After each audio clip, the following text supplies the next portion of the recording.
Neymar and world cup injuries. ஐயோ இதை தாண்டா பார்க்கக்கூடாது கேட்கக்கூடாதுன்னு வந்து இருந்தேன். மறக்காம இந்த வீடியோவை உங்களுடைய ஸ்போர்ட்ஸ் ஃப்ரெண்ட்ஸ்க்கு வந்து ஷேர் பண்ணுங்க. அதே மாதிரி நம்ம மைக்கேல் பிஜான் பேஜுக்கு ஒரு ஃபாலோ. நெய்மாருக்கு இப்போ grade 2 calf injury. FIFA world cup start ஆகிறதுக்கு இன்னும் 2 வாரம் கூட வந்து இல்லை. கொஞ்ச நாளைக்கு மட்டும் தான் பிரேசிலோட இந்த FIFA வேர்ல்ட் கப் ஸ்குவாட் அனௌன்ஸ்மெண்ட்லாம் நம்ம வந்து பார்த்தோம். நெய்மார் இந்த FIFA வேர்ல்ட் கப் வந்து விளையாட போகிறாரு. அந்த சோஷியல் மீடியாவில் அவருடைய ரியாக்ஷன் வீடியோஸ்லாம் நம்ம வந்து பார்த்துருப்போமே, பயங்கர வைரலாக வந்து போச்சு. சரி, இப்போ நெய்மாரோட இந்த காஃப் இன்ஜுரியில் என்ன பிரச்சனை அப்படின்னா, ஏற்கனவே தசைக்காயம் இருந்த அந்த இடத்துல ஸ்வெல்லிங்கு மசில் இன்னும் வந்து ஃபுல்லாக ஹீல் ஆகலை, இன்ஃப்ளமேஷன் இருக்குது அப்படின்னு வந்து சொல்லியிருக்கிறாங்க. 1-2 வாரங்கள் எடுக்கும் அப்படிங்கிறது டாக்டர்ஸுடைய ஒரு கருத்துக்களாக வந்து இருக்குது இப்போதைக்கு. ஸோ இது ரெக்கவரி ஆகிறதுக்கு டைம் எடுக்கும், மிட் வீக் ஆஃப் ஜூன் அப்படின்னு இப்போதைக்கு ஒரு அப்டேட் வந்து கொடுத்துருக்குறாங்க. ஆல்ரெடி இந்த டோர்னமெண்ட்டில் ப்ராக்டிஸ் மேட்சஸில் அவுட்டு.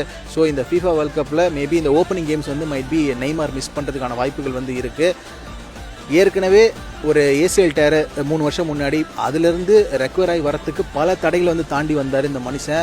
ஐ திங்க் இந்த காஃப் இன்ஜுரி இன்ஸ்டன்ஸு லாஸ்ட்டாக இந்த சாண்டோஸ் கேம் விளாட்னார்ல, ஸோ அதுலேயும் இதே மாதிரி தான் ஆச்சுன்னு நினைக்கிறேன். அதனால் இப்போ MRI ஸ்கேன் எடுத்து இப்போ ட்ரீட்மெண்ட்டும் வந்து கொடுத்துட்டு இருக்கிறாங்க நெய்மாருக்கு.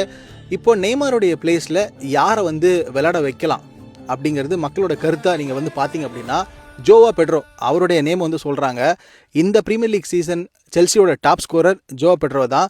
20 கோல்ஸ் அவருடைய டெபு சீசனில். சரியான ஒரு டேலண்ட்டு, சரியான ஒரு பிளேயரு. அண்ட் அவர் எப்படி இப்போ இந்த பிரேசிலுடைய FIFA வேர்ல்ட் கப் ஸ்குவாடில் வந்து இல்லை அப்படிங்கிறது ஒரு பெரிய ஒரு ஆச்சரியம் எல்லாருக்கும். ராட்ரிகோ இல்லை, இப்போ பெட்ரோ இல்லை. ஏற்கனவே இந்த FIFA வேர்ல்ட் கப்பில் நம்ம நிறைய பிக் நேம்ஸ் வந்து மிஸ் பண்ணுறோம். எம்பாப்பே வேர்ல்ட் கப் அடிச்சாச்சு, மெஸ்ஸி வேர்ல்ட் கப் அடிச்சாச்சு. இப்போ அடுத்து இந்த பாக்ஸை டிக் பண்ண வேண்டிய இருக்கிற ஒரே ஒரு ஆள் ரொனால்டோ மட்டும்தான். ஸோ அடுத்து நெய்மார். நான் என்ன சொல்ல ஆசைப்படும் அப்படின்னா, நெய்மாருக்கு it is time for him to accept and move on. இது மற்றவர்களுக்கு வழி விடுறதுக்கான அந்த ஒரு நேரமாக இது வந்து இருக்கலாம்.